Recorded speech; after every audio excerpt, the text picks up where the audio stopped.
The anti-roll bar is usually a big torsional spring that is shaped like a U. The bottom of the U is bolted to the frame of the vehicle. The anti-roll bar link usually connects the end of the anti-roll bar to an unsprung part of the vehicle, like the bottom of the strut assembly.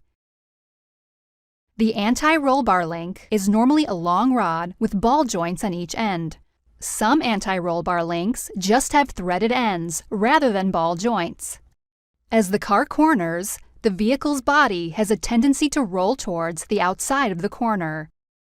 The anti-roll bar creates torsional resistance so that the roll of the body is reduced.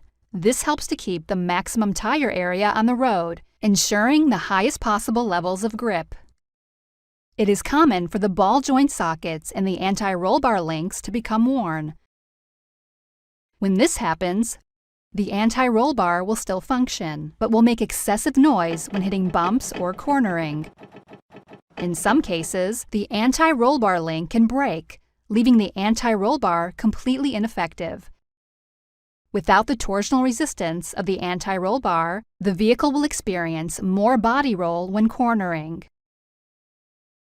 Have a look at the difference it makes. Fitting a sway bar like the Super Pro stops that body roll around corners, giving you better handling and sharper steering, therefore greater tyre grip on the road. Here's a side-by-side comparison of the stock sway bar system in the rear with the shock therapy sway bar system in the rear.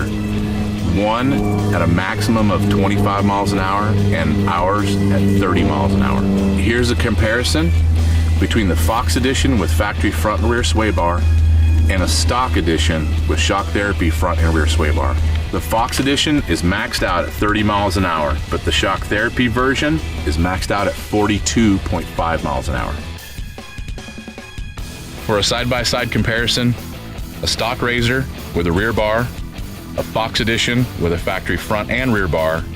The stock RZR runs 25 miles an hour through the slalom, and the Fox edition runs 30.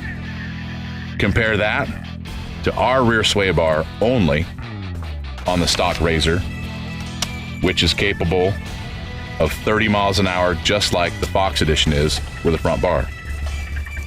But when you install a front sway bar from Shock Therapy and a rear sway bar from Shock Therapy, your mile an hour goes up considerably. 35 miles an hour is no longer hard to accomplish. 42.5 miles an hour is stable and can be duplicated over and over.